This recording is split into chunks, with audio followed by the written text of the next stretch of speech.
Senhoras e senhores, estamos vendo. Atenção, atenção, estamos aqui 2 horas mais tarde, mas estamos firmes e fortes. Bora falar sobre esse dia histórico do julgamento do Bolsonaro. Também hoje vamos falar da polêmica da Raquel na pele de Thaís Araújo na novela Vale Tudo e as mulheres corajosas que enfrentam qualquer negócio mesmo. Não sai daí.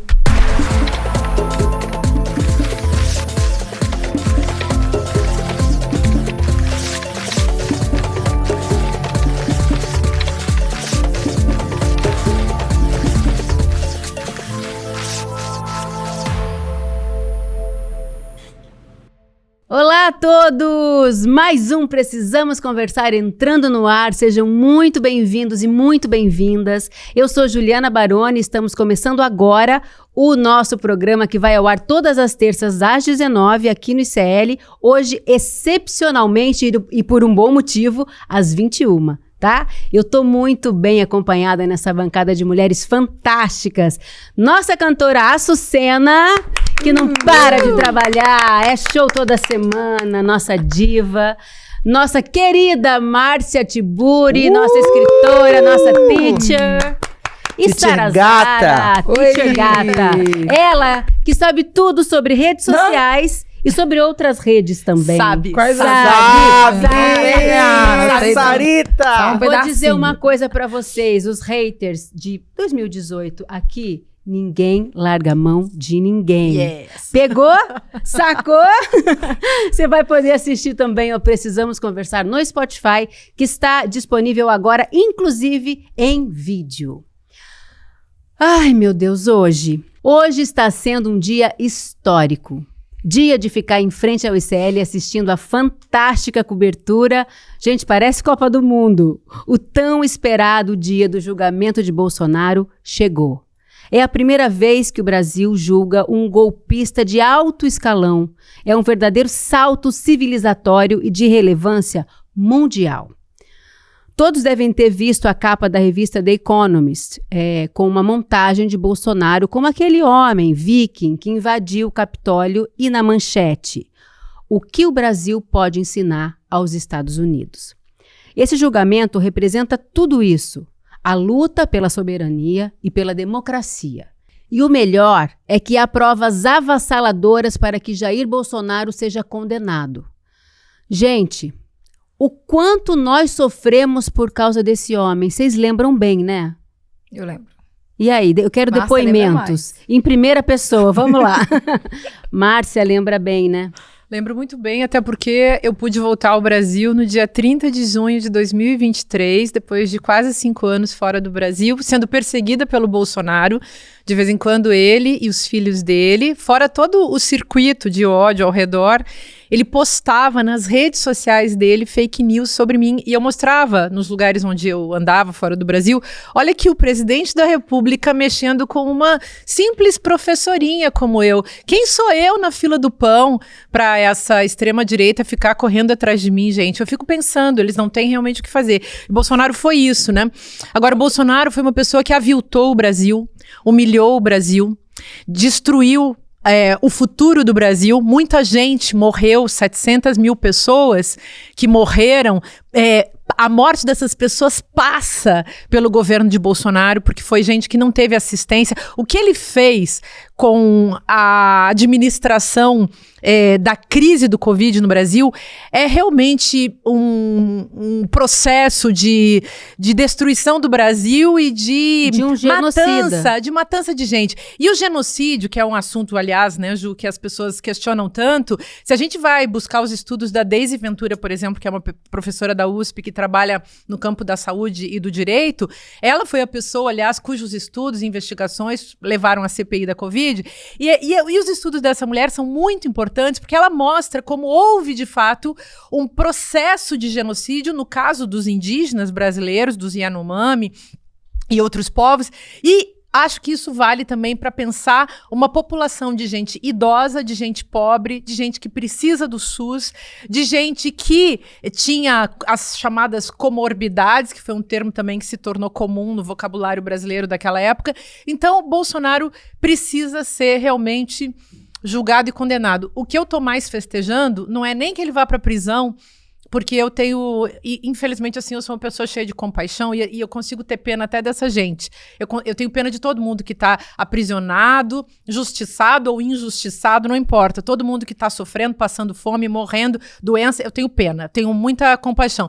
Mas tem uma coisa que eu fico feliz, que é ver a justiça brasileira funcionando. Sim. Porque na época do golpe contra Dilma Rousseff, essa mesma justiça não funcionava. E a justiça não funciona sempre, então a gente tem que lutar por ela.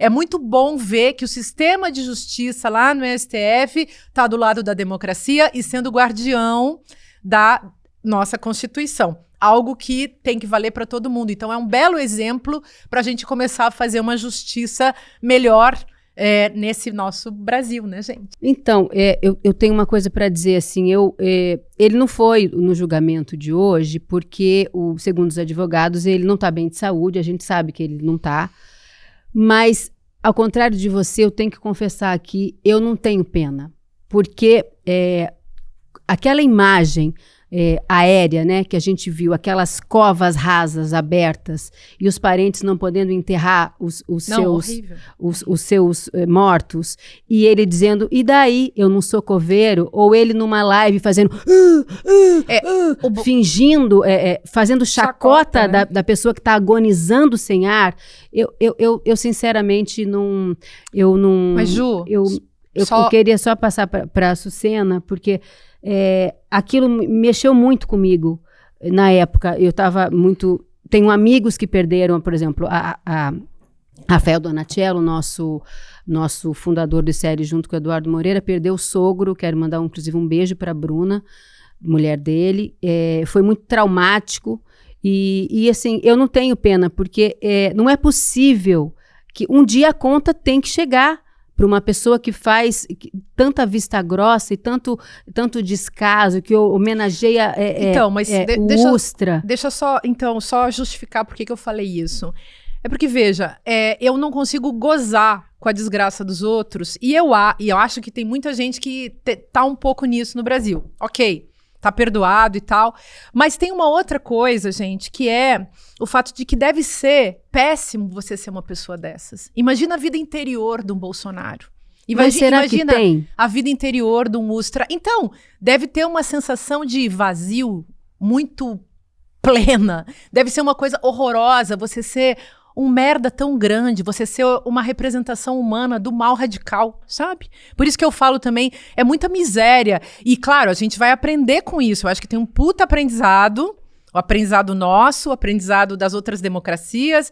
O Brasil aprendeu muita coisa, mas é muito triste a gente viver tudo isso e eu sinto uma sensação, assim, o peso dessa miséria que a gente viveu, sabe? É nisso que eu me apego. E para você, como é que bateu? Porque ele foi um presidente que falou muitos absurdos sobre a comunidade LGBT, né, Açucena? Então, para além disso, no meu lugar de historiadora, de pensar esse Brasil que passou por 21 anos de ditadura militar, patrocinada pelos Estados Unidos, articulada pelos Estados Unidos.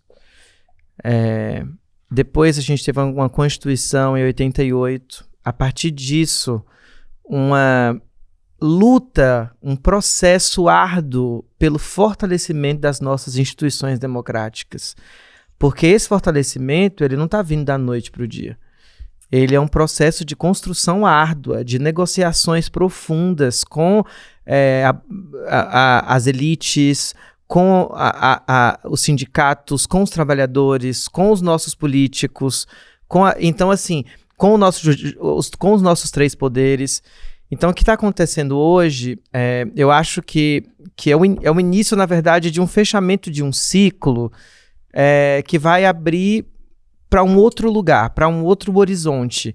Imagina que o Chile teve o julgamento dos seus criminosos. A Argentina teve o julgamento dos seus criminosos de ditadura militar. O Brasil não teve. Então é a primeira vez que militares estão indo para o banco dos réus e que um presidente da República está sendo julgado pelo seu crime. E, além de tudo, por tantos crimes, né?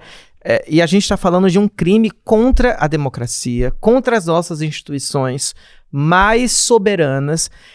E além disso, essa capa do The Economist, ela é muito significativa porque é uma capa sobre uma questão de funcionamento de instituições democráticas.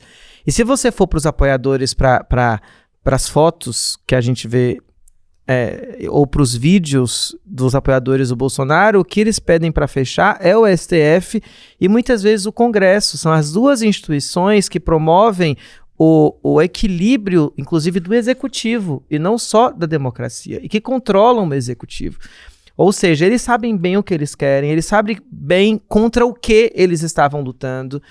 E a gente tá, enfim, eu tô gozando, não como uma Copa do Mundo, porque eu não gosto, inclusive, desse sentimento de Copa do Mundo, porque o Brasil precisa, inclusive, sair desse jogo de revanchismo. Sim, isso não é sobre revanchismo, isso é sobre nossa soberania, que é um assunto que eu acho que é o da maior importância hoje, e que algumas coisas que eu vi do Alexandre de Moraes, da discussão dele, é justamente sobre soberania. Vamos discutir soberania nacional, porque é isso que está em xeque hoje com o Bolsonaro ali. Inclusive, a gente está sofrendo sanções do Trump, dos Estados Unidos, tarifaços absurdos, porque a gente está hasteando a nossa soberania. Então, eu acho que o meu sentimento hoje é contraditoriamente, de patriota, e de acreditar nas instituições democráticas brasileiras, mesmo com as suas contradições. Tem um amor próprio aí, né? Um amor de ser brasileiro que vai na contramão do complexo de vira-lata, que se transformou numa espécie de sentimento nacional também, né? Olha, só lembrando que Jair Bolsonaro e a sua turma respondem a acusações que incluem, só para lembrar, vocês já devem saber essa altura, mas eu quero lembrar: organização criminosa armada, tentativa de abolição violenta do Estado Democrático de Direito, golpe de Estado, dano qualificado e deterioração de patrimônio tombado. As penas podem passar de 30 anos. Ô Sara, hoje, com essa alegação de que ele não está bem de saúde, você acha que ele já está plantando aí uma possível prisão domiciliar quando vier a condenação? Se vier, né? A gente espera que sim. Então, na quinta-feira passada, eu falei lá no rolê do CL que ele ia arrumar alguma coisa, algum impeditivo com a saúde para não comparecer hoje, né? Isso é muito natural. Então, pode ser que ele arruma um outro buraco, alguma outra coisa para poder ficar em casa, preso em casa, né? Mas eu deixo bem claro sempre que não é que eu não gosto, que eu gosto ou não gosto do Bolsonaro. Eu acho que não gostar do Bolsonaro demanda muita energia e muito tempo. Isso é e verdade. Aí eu não posso perder o meu pouco tempo não gostando dele. Uhum. Mas eu não admiro ele como presidente, não é questão política, é como pessoa mesmo. Se ele fosse um peão de obra, eu não ia gostar dele, eu não ia admirar ele por esse motivo. Se ele fosse um pedreiro, um motorista, qualquer pessoa, porque a pessoa do Bolsonaro é uma pessoa que ele escolhe ser uma pessoa irritante, Sim. Uma pessoa não querida, ele faz força pra gente não querer ele perto e não querer saber dele. E o que eu fico mais fudida com isso é porque, infelizmente, mesmo ele sendo essa pessoa indesejável, ele conseguiu implantar um esquema, né, um sistema que mesmo ele morrendo vai continuar. Ele não é tão burro assim. De verdade, ele é muito inteligente porque o bolsonarismo não é o Bolsonaro, é o movimento que ele trouxe. E aí, isso cabe até na esquerda, porque eu já vi várias pessoas tendo um comportamento que as pessoas não entenderam, que o bolsonarismo não é a pessoa se declarar bolsonarista ou ser de extrema direita. É a pessoa que tem o comportamento que compartilha com o que ele trouxe, né? Que é preconceito, que é tudo essas merda aí. E o que eu me deixei mais triste com esse negócio de bolsonarismo por causa da política, porque eles usaram a política, que é uma coisa que a gente precisa muito no mundo que seja limpa, né? Então ele conseguiu sujar a política do nível mais absurdo, até as pessoas mais, leigas no assunto, que eu falo que é pessoas da classe C, pessoas periféricas que sempre fugiram da política, começaram a se sujar, sem entender o que é política, já começaram a entender da forma errada, e acabou com a música pra mim. Eu odeio essa parte, porque eu sou uma pessoa muito ligada à música. Tudo que eu faço tem música no meio, pra arrumar uma casa, pra dirigir. E aí, até então, a gente gostava de todo mundo, a gente cantava porque o povo tava camuflado. Agora, se tem uma pessoa que o que o Bolsonaro fala, o Bolsonaro pessoa fala e reverbera nessa outra pessoa, a gente deixa de ouvir mesmo, exatamente. Né? E é uma pena, porque tem artistas que a gente gosta, a minha playlist que veio, tava pintando a casa, aí começou a passar... Eu Não Vou Negar, do Zezé de Camargo e Luciano. Pois é. Eu amo essa música, mas aí foi me dando um ódio, que eu falei, tá vendo que ódio? Acabou com a graça de ouvir as coisas boas. Mas vou te contar, que traz sorte. Um gatilho, né? Que sorte, porque na verdade, isso que o povo no Brasil chamou de bolsonarismo é totalmente efêmero. É a revelação que foi feita, né? Então, o bolsonarismo é a época do Bolsonaro, né, gente? Mas o nome desse negócio é antigo, é fascismo. O nome disso apareceu em 1919, dia 23 de março. Benito Mussolini chamou uma galera em Milão e disse assim: vamos fazer guerra contra os socialistas? Vamos transformar os socialistas em inimigos? E aí isso rendeu história, virou ditadura pela Europa afora, teve o nazifascismo na Alemanha, e aí a gente chegou nessa história aqui no Brasil, que é um repeteco de tudo isso. A ditadura militar já tinha sido um ensaio disso. Toda essa questão tá dada para nós. Faz parte do jogo do fascismo, esse tipo de produção. E tem uma coisa que eu acho curiosa, né? É um líder autoritário. Isso ele teve, um líder autoritário que é grotesco, como Hitler era, como Mussolini era, como Franco era, como Salazar era, como os 5 ditadores que foram presidentes da República aqui no Brasil no período da ditadura. Todos eles fazem a mesma coisa. Putin é isso, o Erdogan, o Orbán, o Modi, e a gente pode... o Milei, né, para dizer de um sujeito, Netanyahu. Bem pertinho, nossos irmãos. Todas essas figuras. Aliás, o Bolsonaro até tentou fugir para lá, né? Então, teve tudo isso. Sabe o que é pior, Márcia? Esse moço, aquela figura, com esse desserviço, com essa ignorância nas palavras, conseguiu pegar o sobrenome dele, mas você não me deixou... pra camuflar crime dos outros. Sim, entendeu? Mas tem um negócio que eu queria te falar que eu acho que é a coisa mais importante. Essa música, gente, sinto dizer, vamos aqui talvez criar uma polêmica grande. Não estraga, essa música Deus, sempre foi fascista. Eu não vou negar que você não, você foi o chá de revelação pra você. O sertanejo. Ai, meu Deus, vamos entrar nesse assunto. Não é o sertanejo. Eu amo Chitãozinho Chororó. É o sertanejo universitário. Ele é música pré-programada para produzir lavagem cerebral, ocupar os esquematismos cerebrais, dar para as pessoas os clichês que vão ficar o dia inteiro destruindo o cérebro delas. Pode colocar na conta do brain rot, sobre o qual a gente falou várias vezes aqui, a destruição das competências intelectuais das pessoas. Sinto dizer, podemos discutir isso o resto da vida. Olha, esse assunto mas ela descobriu. De música, esse assunto de música sertaneja dá briga na família, assim como política, sim, hein? Mas eu quero saber o seguinte. Até porque é política. Então, mas eu quero saber o seguinte, nós esperamos também que no final do ano nós tenhamos um Natal sem brigas em família, podendo ouvir sertanejo raiz, ó. Raiz. Mas o raiz será? Olha, não me convida que eu não vou. Eu conheço várias histórias de cisão familiar por causa daquelas eleições de 2018 e também por causa da música. Lá em casa não teve, graças a Deus. Na sua casa não teve? O povo lá de casa é doido, mas não a esse ponto. Todo mundo lá que bom. É anti-Bolsonaro, então... E na sua, Márcia, na sua família? Não, na minha... Ninguém saiu de grupo nenhum? Não, Nossa, constantemente eu não passo Natal. Eu passei a vida inteira fugindo. Primeiro que eu não gosto de Natal, né, gente? Eu já tenho muita encrenca com Natal. Então, pra mim, nunca foi uma festa, assim, importante. E depois, claro, quando eu voltei pro Brasil no ano passado, fui passar com a minha mãe, mas eu não sou chegada em Natal. E na minha família, gente, tá sim de bolsonarista. Mas cria um grupo em família, se eu apareço, a galera faz assim, ó, pluf, eu quero saber da sua família, como é que foi? Não, eu não ousava sair do grupo. Eu falava assim, se vocês quiserem, saiam, mas eu não vou sair. Então, assim, mas você foi uma batalha, foi uma batalha. Não, hoje eu não faço mais isso. Mas naquela época, eu infernizei. Teve gente que ficou assim, muito chateada comigo.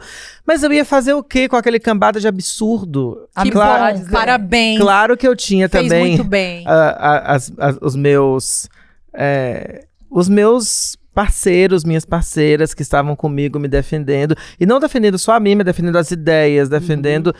Mas é porque era muita patifaria e muita fake news. Tem mais um detalhe. Eu acho que a Sara falou uma coisa que a gente também podia passar o dia discutindo. Não tem simetria entre esquerda e extrema-direita. Não tem mesmo. Não dá pra gente comparar. A esquerda tem uns defeitos lá, mas a gente não vai conseguir Mas comparar. é que eu vi, tem muitas pessoas que camuflam, elas se camuflam pelo movimento político. Tem pessoas que acham que por conveniência, sabe? Ou acho que eu vou conseguir mais acesso, mais espaço, então vou me encaixar com esse povo da esquerda. Não, canalha tem em eu todo acho que eu vou lugar, conseguir né? mais acesso pelo povo da direita. Mas o que eu fico mais indignada é quando alguém que diz ser aliado de alguma causa, como a esquerda prega, com o movimento bolsonarista. Tem uma pessoa que falou um negócio pra mim, que eu falei, cara, como que essa pessoa se declara de esquerda e que é aliada com essa fala e com esse comportamento, entendeu? Tem um cara Eu falei, meu Deus, isso é absurdo. Isso tem demais. muito. É muito assunto. É Ô, muito gente, assunto. muitos registros desse momento estão sendo feitos. Tem o documentário da Sandra Kogut, se você não assistiu, assista, está nos cinemas, que chama No Céu da Pátria Nesse Instante, e é maravilhoso, não perca. É importante a gente prestigiar o cinema brasileiro e tem que ir logo, porque sai rápido de cartaz, em seguida deve ir para alguma plataforma, mas a gente avisa aqui para vocês, fica essa dica, tá bom? E aqui no ICL vai estrear no dia 14 de setembro o documentário Bolsonaro, O Fim. Como a democracia venceu o golpe. É um documentário original sobre o julgamento do ex-presidente e integrantes da alta cúpula militar do país, dirigido pela nossa querida Márcia Cunha. Quero ver. Aguardando ansiosamente. Dia 14, hein? Tá vendo? Ganhou tão Quero documentário esse homem. Ai, que ódio. Ai, Mas, gente, mas sabe não, por quê? olha, Porque a que gente não absurdo. pode... A gente tem que deixar essa Registrado na história. então, é uma reparação histórica e é uma coisa educativa para as próximas gerações que não viveram o que a gente está passando. Isso O que eu acho que... esse menino, documento não, histórico eu acho, é importante. Ai, ele ficou muito É que grande. assim, a gente... Eu tenho um incômodo, mas ao mesmo tempo é necessário. É sobre o antes. Agora eu acho que a gente tem que falar mesmo. Porque a gente está falando de um ex-presidente da República que usou e abusou do seu discurso fascista, que é bem o que a Márcia disse. Mas a gente não pode esquecer que a gente deu plataforma para esse cara crescer. E foram pequenas mídias. Eu lembro do CQC que eu ia falar assistia. Um beijo, Marcelo Tais, a gente ama você, mas olha, vocês deram um espaço... É porque era uma figura excêntrica, tão absurda, mas deram tanto espaço para ele que ele virou um personagem. Mas não é que ele virou. O discurso dele já estava em várias células por muitas famílias e Brasis que só estavam precisando de um representante Ele foi no nacional ponto para certo. ascender diante de uma reação a conquistas históricas de grupos minorizados, de uma democracia se fortalecendo. Então isso incomodava. Você não acha que incomodava ver uma pessoa trans indo ao cartório e colocando seu nome de registro? Você não acha que incomodava uma parada LGBT em São Paulo crescendo cada vez mais? Pretos entrando nas universidades, pessoas... Não, nem entrando, saindo formadas. Porque entrando e entrar ainda saindo fica formadas, fácil. O negócio é ocupando sair. espaços maravilhosos, médicos cubanos vindo ocupar espaços onde os médicos brasileiros não ocupavam. Então, tudo isso foi uma reação cabulosa, onde o Bolsonaro era porta-voz. Posso ser, né? Sabe, Então- sem contar que nunca existiu um discurso apresentando um projeto de governo, alguma coisa. Era sempre ataque. Era sempre Não ataque. teve um Gente, debate que esse Além cara das falou, "Ah, eu vou pautas fazer alguma coisa moralistas, pra né? todos." Além das Mas pautas deixa eu falar moralistas. uma coisa. Foi um fenômeno, eu não acho que estava simplesmente no coração das pessoas, embora sempre esteja. O autoritarismo, ele é profundo. Mas eu acho que tem um fenômeno publicitário. Assim como você pode fazer todo mundo sair bebendo o tal refrigerante, você pode realmente dar às pessoas uma mercadoria que complementa muito, que traz muito para a vida psíquica, que é o ódio. E o ódio foi a grande mercadoria. As pessoas, de repente, começaram a sentir isso e se sentiram empoderadas, socializadas. Então, é o ridículo político. Chegou levinho, chegou fácil, chegou fazendo rir e depois se tornou Mas olha, o maior chegou capital fazendo político. rir, Isso é cara. muito interessante que você está falando e, por falar em ódio, tem um outro assunto aqui de... Essa semana foi polêmica na novela Vale Tudo. Brasil mostra sua cara. Gente, nem precisa estar acompanhando a novela Vale Tudo, mas essa polêmica invadiu as redes sociais. O que aconteceu foi o seguinte: a protagonista Raquel, depois de uma ascensão social, perde tudo e tem que recomeçar mais uma vez do zero. Raquel teve que voltar a vender sanduíche na praia. Até aí, tudo certo. Um arco dramático de qualquer protagonista, será? Acontece que Raquel é negra e interpretada pela atriz Thaís Araújo. E a decepção tanto da atriz quanto do público imperou essa semana. Bom, eu quero aqui lembrar, todo mundo sabe também, eu tô falando várias coisas, mas assim, é só para você lembrar comigo. Raquel, na primeira versão, era interpretada por Regina Duarte, uma mulher branca, e ela, na primeira versão, escolha do Gilberto Braga, não teve esse retrocesso. Foi uma curva só ascendente. Então, assim, as razões são a de que, nas narrativas ficcionais, mulheres negras não fogem do estereótipo, principalmente se são retratadas por autores brancos. Essa foi a polêmica da semana. E aí ficou um sabor de ter, sei lá, desperdiçado uma baita oportunidade de representar uma mulher negra que deu certo e também fazer essa curva só ascendente.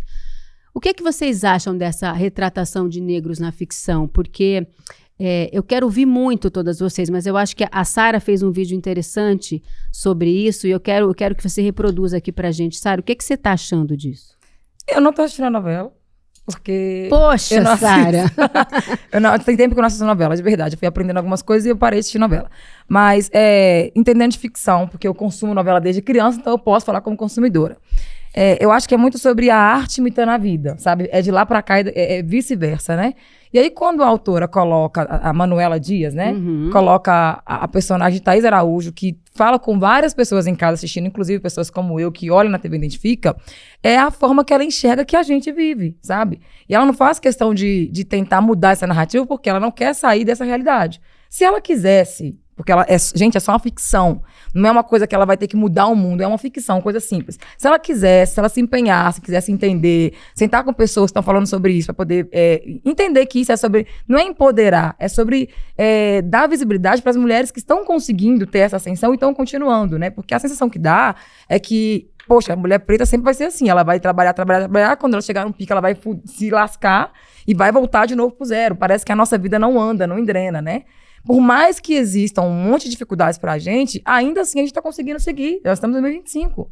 Mas eu acho que essa narrativa, para ela trazer isso e deixar várias mulheres cientes que isso é possível, eu sinto que ela como pessoa privilegiada, que tá ocupando esse lugar de poder mandar na narrativa ou não, é o mesmo que ela abrir mão de um pouco de poder, é o mesmo que ela meio que afrouxar o cinto.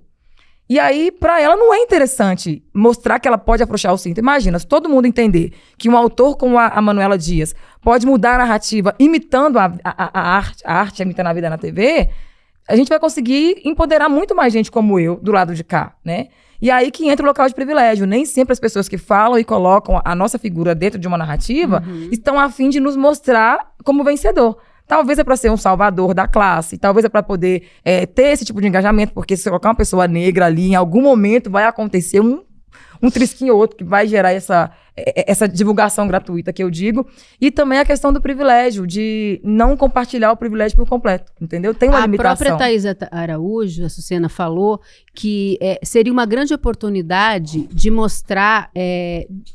para as mulheres negras que estão em casa e que têm essa trajetória de luta, a vida da gente não é linear e sempre ascendente. A nossa vida é feita de altos e baixos, e uma narrativa dramática também é feita do arco que você ganha e você perde até chegar no final glorioso, no caso de uma telenovela. Mas a Thaís Araújo disse que que a Manu perdeu a chance de mostrar essa mulher ascendente e que é possível, de mostrar para as mulheres negras que é possível sonhar, porque a ficção, principalmente a telenovela, também tem esse poder, você não acha? Com certeza. A gente está falando de um dos gêneros mais populares do país, que é a TV, que chega em lugares onde outras artes, infelizmente, não chegam com a mesma popularidade, com a mesma pressão. A novela é muito poderosa. E a gente está falando de um histórico televisivo, teledramatúrgico, teledramático, que sempre colocou as mulheres negras ou não brancas em um lugar de subalternidade social. Então a gente não está dizendo sobre uma personagem que de repente ela ascende e naturalmente, não, a gente tá falando porque ela é negra, só porque é negra, mas tem tantas brancas que aconteceram isso, sim, amor, mas todas as brancas, a maior parte das brancas são ricas, são poderosas, foram as Helenas do Manuel Carlos e moravam no Leblon. E as mulheres pretas, não. A gente está falando de... Justamente, as mulheres eram as empregadas domésticas, eram as pobres. As melhores amigas. Justamente. Era sempre um recorte sem protagonismo, sem grandes saltos dramáticos e arcos dramáticos, de fato, que envolvesse. Então, de fato, perdeu uma grande chance de mostrar uma personagem do tamanho da Raquel, de uma novela tão expressiva como foi Vale Tudo, num remake que está sendo, inclusive, extremamente assistido, comentado. Essa novela tem sido um sucesso, inclusive de comerciais, né? Sim, ela bateu recordes. Thaís Araújo traz todos esses anunciantes para a Globo, né? Justamente. Mas, enfim, perdeu essa chance e acho que as novelas imitam a vida e a arte também imita a vida. Então é um momento mesmo do gênero conversar com outro público. A gente precisa conversar com um público que não se viu ainda na TV. E também... A Globo deve isso para a população negra. Não, com certeza. Márcia, eu estava pensando aqui uma coisa que é um assunto bem interessante para você, inclusive, porque tem um primeiro passo que foi dado e que já era tarde para ser dado, e que a gente tem muitos atores e atrizes negros na frente da TV. Só que a gente não tem o mesmo número de autores negros escrevendo esses papéis. Então, tem uma questão que é o seguinte, a branquitude, a mulher branca, no meu caso, por exemplo, eu li o livro da Djamila, o manual antirracista, e aí aquilo foi o início do meu letramento.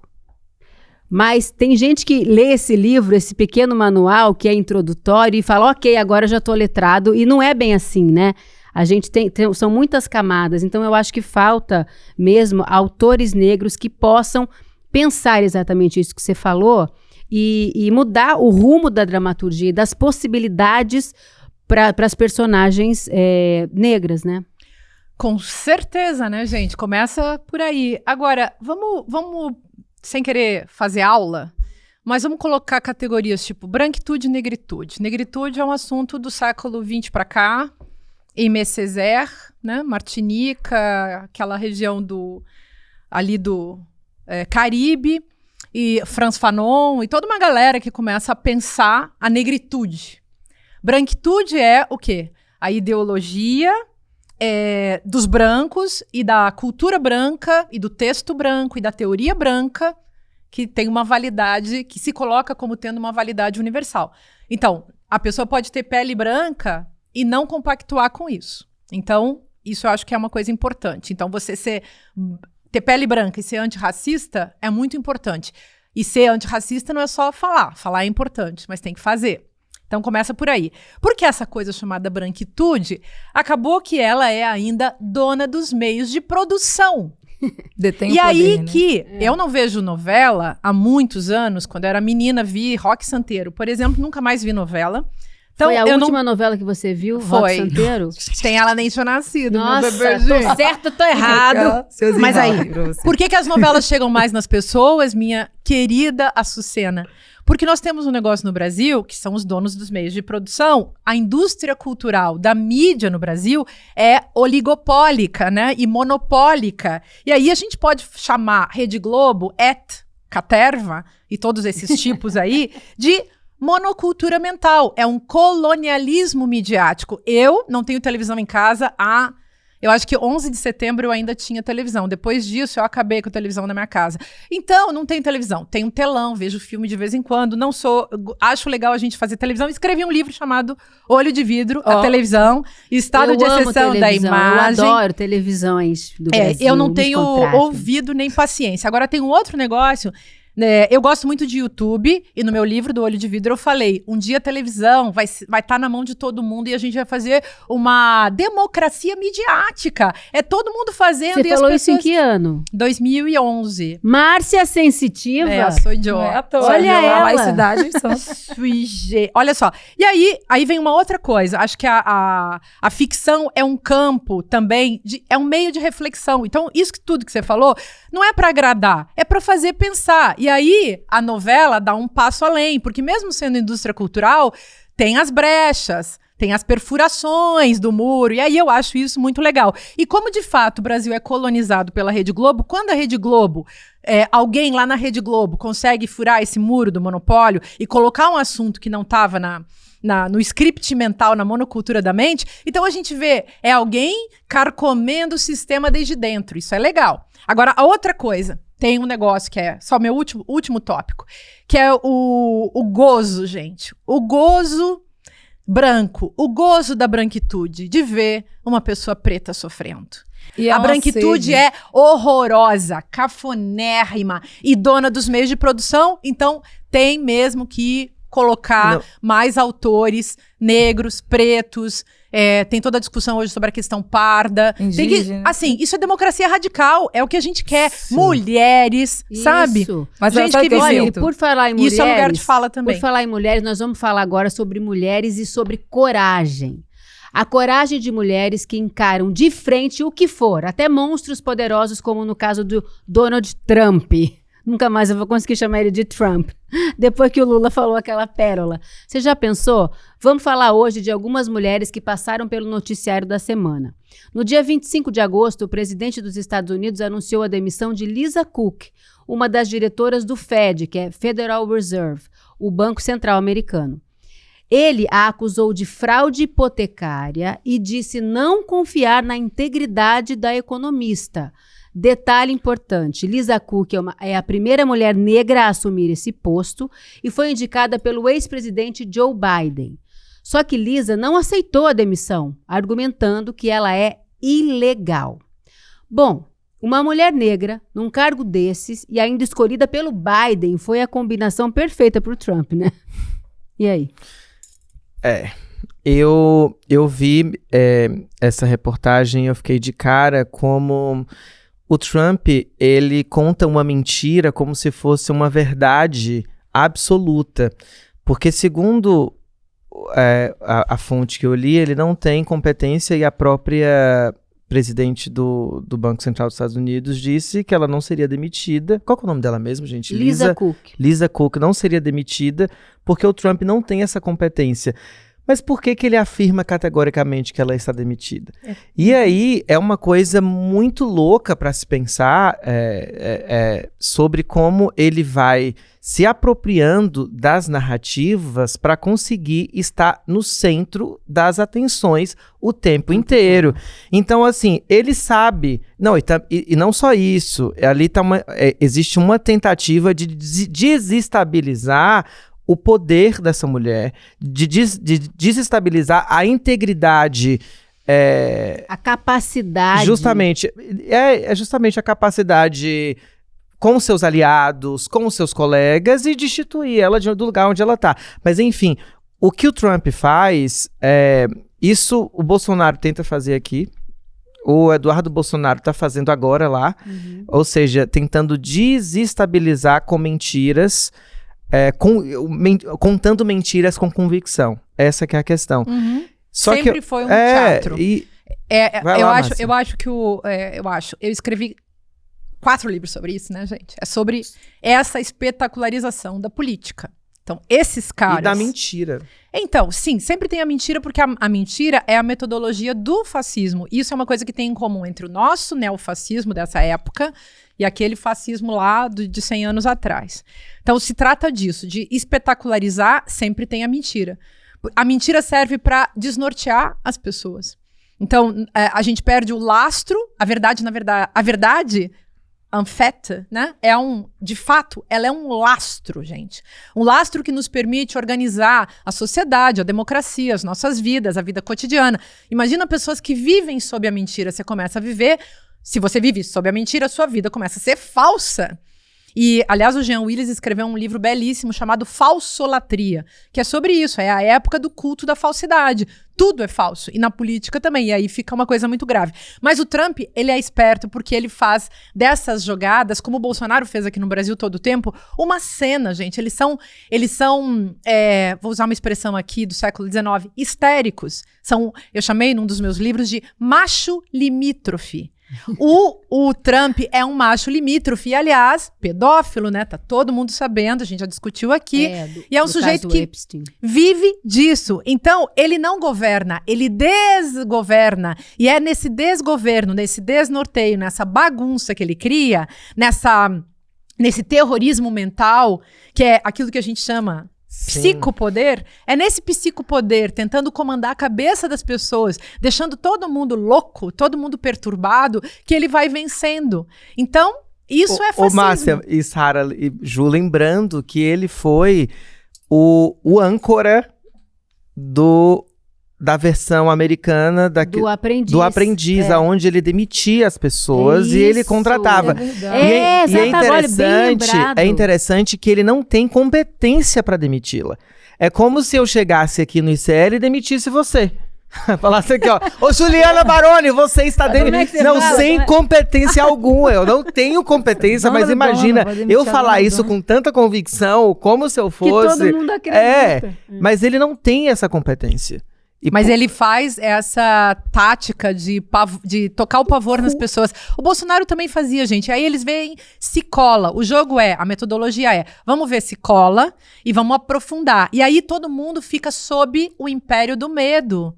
Que é isso que esses caras fazem. Fica todo mundo assim, borrado de medo. Aí vem o Lula e diz as coisas que disse, o Alexandre de Moraes, o Flávio Dino. Essa galera fala as coisas que fala e eles ficam assim, meu Deus, não colou. E agora, sabe? Agora, Sara, a importância de uma mulher negra que está ocupando esse cargo pela primeira vez é dizer assim, não, você está me demitindo, mas eu não aceito a demissão. Imagina, isso é uma coisa forte, sendo né? Quem ela é e ocupando o espaço que ela ocupa, a sensação que dá é que algumas pessoas pretas, né, no caso dela, vivendo o sonho, porque nem sonhando. Porque sonhar é facinho, você para, sonha e fica pensando. Mas vivendo o sonho é pesadelo de branquitude, entendeu? Então, eu acho que pro Trump, ver uma pessoa ocupando aquele espaço, sendo ela aquela mulher preta e tendo aquela autonomia, podendo mandar e desmandar, inclusive não ser demitida por ele, é um pesadelo real, sabe? Então, ele vai fazer uma articulação gigantesca pra tirar ela de lá. E o racismo, gente, vamos prestar atenção, porque o fascismo, ele se implanta, ele é uma coisa patriarcal, racista, mas ele também conta sempre com um aspecto eugenista, genocida. Tem uma coisa de usar a raça, e o racismo então se aprofunda, e no Brasil isso aconteceu. A gente teve o fascismo, e aí do fascismo a gente caiu uns pés, né, uns degraus abaixo, né, na história do racismo. E por quê? Porque aí quando você marca racialmente uma pessoa, você diz, aquela raça não é pura, aquela raça não vale a pena, aquela raça tem que ser destruída, aquela raça tem que acabar.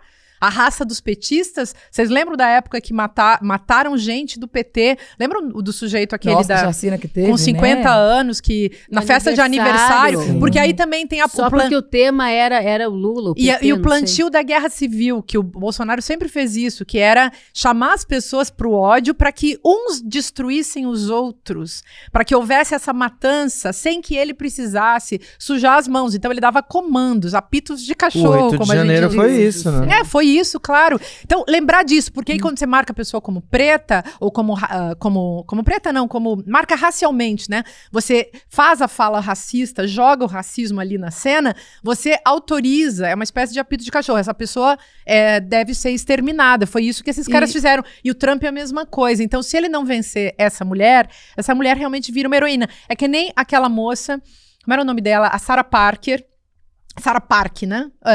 Agora não lembro. Desculpa a ignorância. Aquela moça que não deixou... Parker, tem até uma estação de metrô em Paris, é Sarah Parks, eu acho. Que ela não levantou. Ela não levantou na hora que o branco disse, levanta que eu quero sentar. Ela disse, ela ficou quieta, na dela. Então, o heroísmo da pessoa que simplesmente não arreda pé.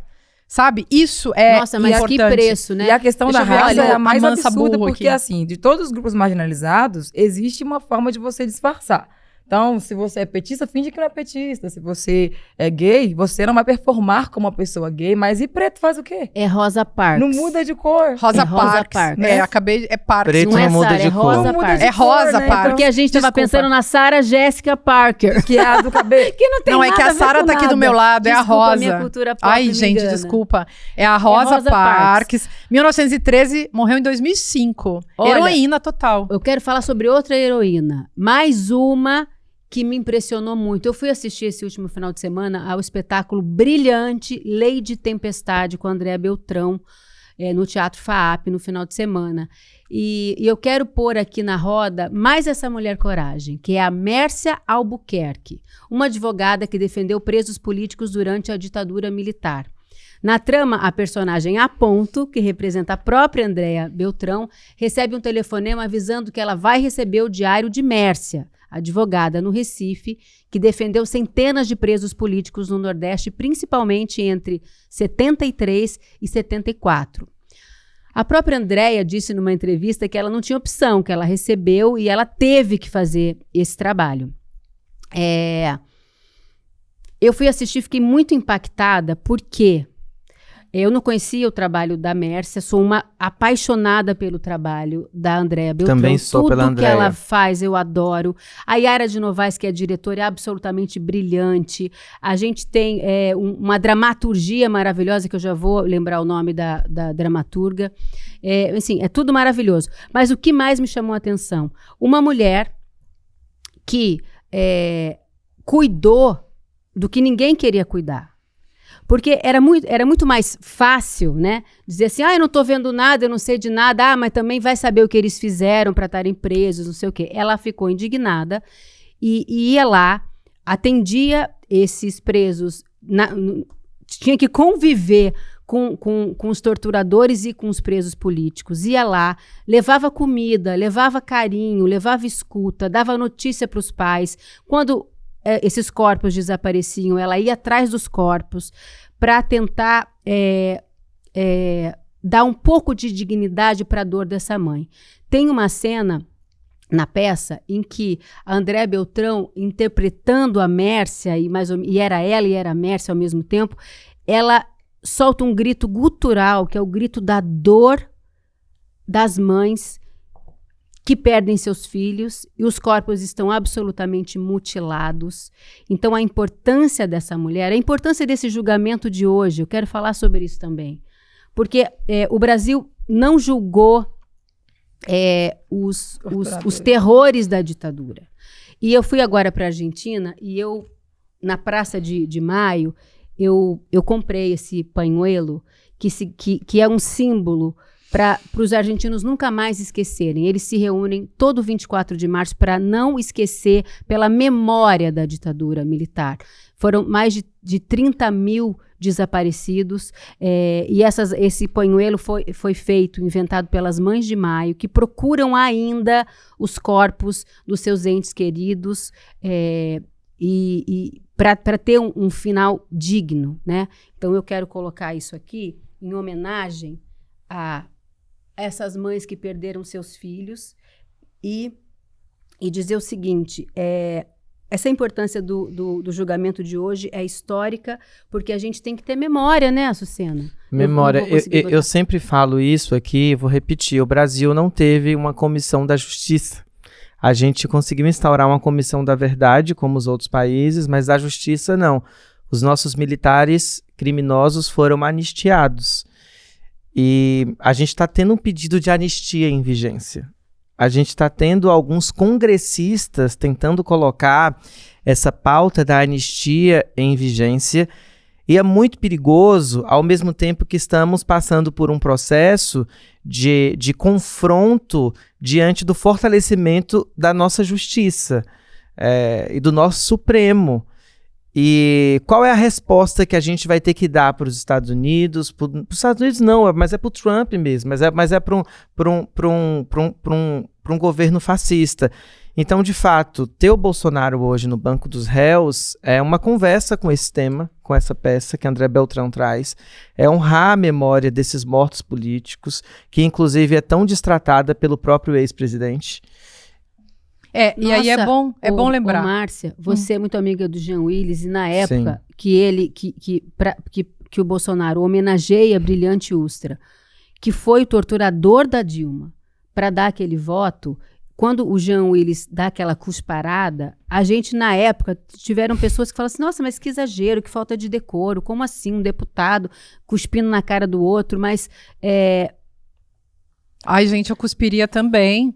Eu tenho hoje, muito orgulho do meu amigo. Sabendo Eu do tenho que também, eu sei, eu também... Na época eu não entendi, mas hoje eu entendo e honro Jean Willis. E outra, Jean Willis escreveu um artigo há poucas semanas na revista Cult, que eu recomendo que vocês procurem, que é sobre esse cuspe político transcendental.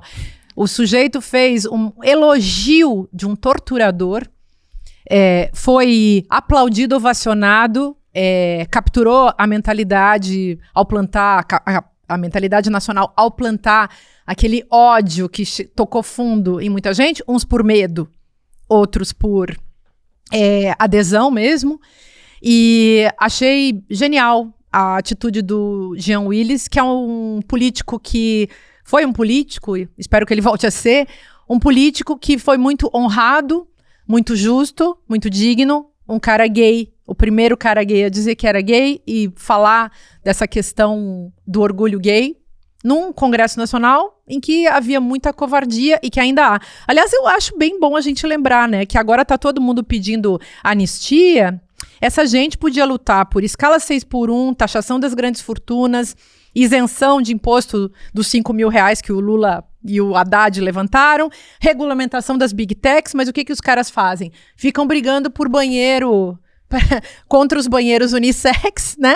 E ficam aí pedindo anistia para vagabundo. É claro, eles são todos criminosos, né? Então, é por isso também que eles estão lutando por anistia. Bolsonaro deixou claro, ele e o Bananinha, que essa anistia não era, inclusive, para aqueles que foram chamados de otários pelo próprio Bolsonaro, ao quebrarem Brasília do jeito que fizeram no 8 de janeiro. É só para ele. Exatamente. A anistia é só para ele, gente.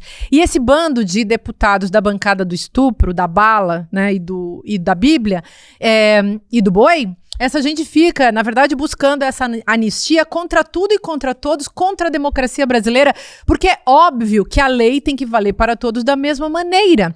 E eu queria também lembrar que você levantou a questão das mães da Argentina, as mães de Maio, e a luta que elas fazem por reaver seus filhos. Gente, no Brasil, a quantidade de mães que perdem seus filhos nas favelas, mães pretas, meninos pretos, tem um genocídio de jovens por parte da polícia militar dos estados brasileiros, que eu acho que também é isso, sabe? Vamos lembrar que a ditadura aqui no Brasil, ela continua valendo pra gente que é preta, mais isso.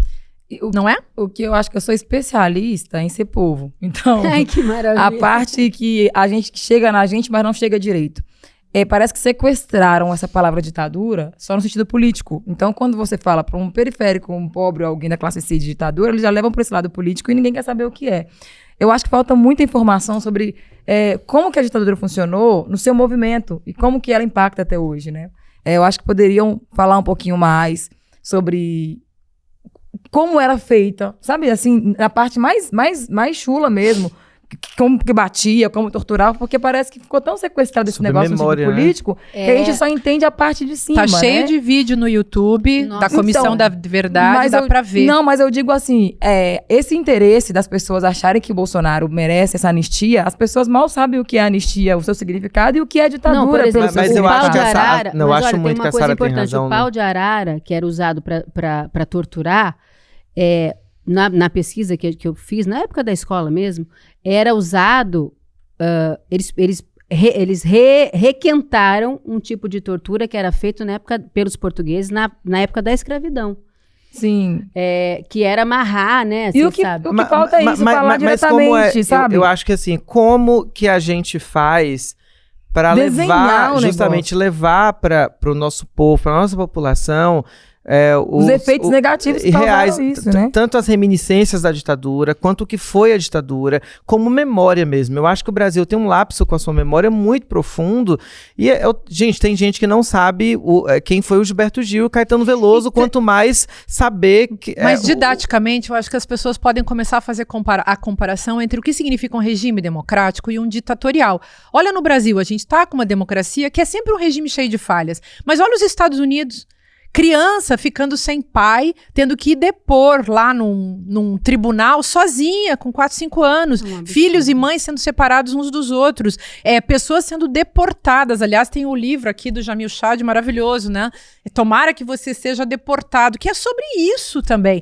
E eu acho que as pessoas não se dão conta de, numa democracia, as pessoas vão ser julgadas conforme a lei se elas cometeram crimes. Numa ditadura, você não vai ter direito à defesa.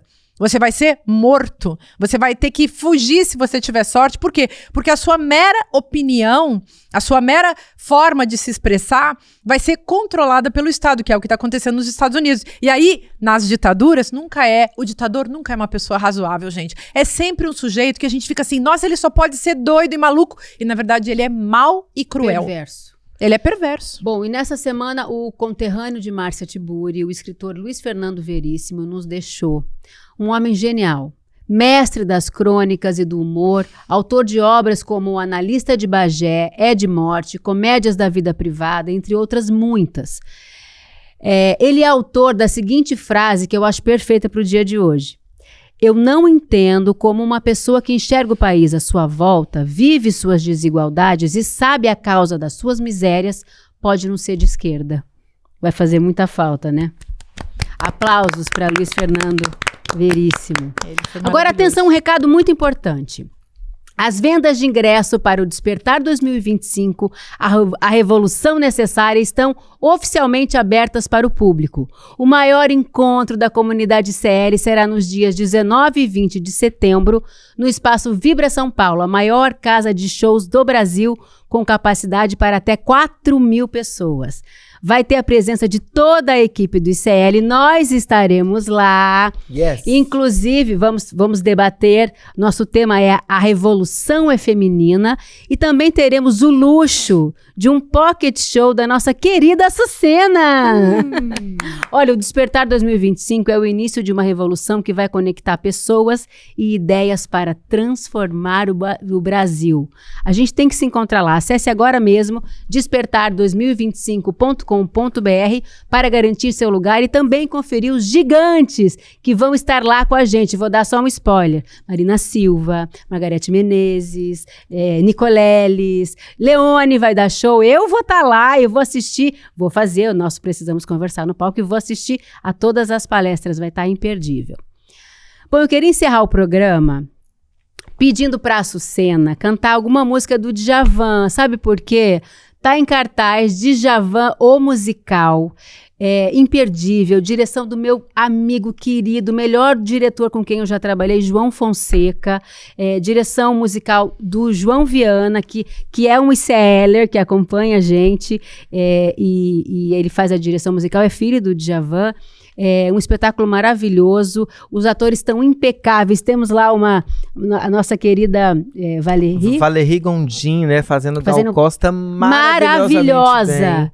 Então eu tô dando várias dicas culturais hoje, como é bom a gente ir ao teatro, né? Olha, eu fui lá, me emocionei, no final parecia um grande show do Djavan, porque o ator, o Rafael Elias, ele é tão parecido, tem um timbre tão parecido com o Djavan, que a gente... Você disse que ele tá arrasando, Ele né? tá arrasando, a gente fecha os olhos e escuta.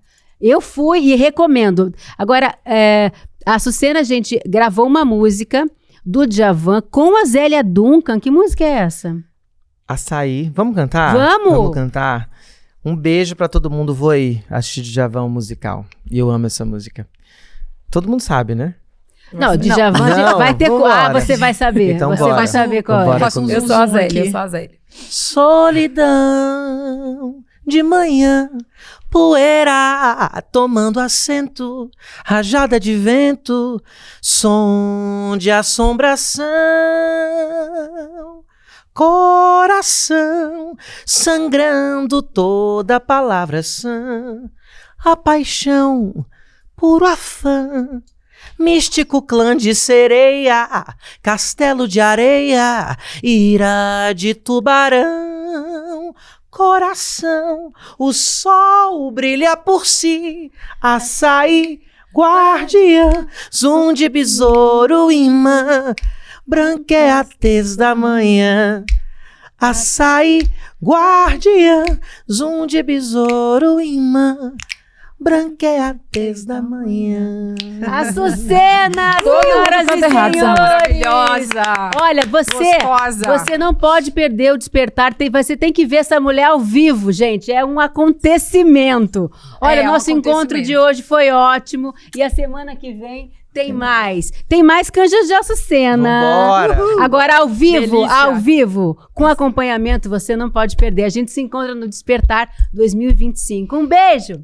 Beijo, gente. Tchau, tchau. Você cantou errado essa cena. Ai, sério? Mas essa música não tem como acertar. não. 6 Essa da música- manhã. Não, que É, seis até da manhã. acertou. Ano passado estava lotado, mais de 4.000 pessoas vibrando com Serginho Grosman, Renato Freitas, Fátima Bernardes Mocotó, Bela Gil. Eu me arrepio só de lembrar. E esse ano, em 2025, a gente vai fazer um evento ainda maior. Nunca foi tão necessário reunir as pessoas, conversar sobre as mudanças que o mundo está passando. E a gente reuniu o maior conjunto de nomes para se apresentar nesse palco. A gente vai ter aqui, esse ano, o Miguel Nicoleles para falar de inteligência artificial, a Marina Silva para falar da questão do meio ambiente, Frei Beto, Leonardo Boff, a ativista Leida Guevara, filha de Che Guevara. A gente vai ter aqui também palestras com os nossos especialistas de marketing, de negócio, de redes sociais, falando sobre as transformações que estão acontecendo no acesso às redes, na comunicação.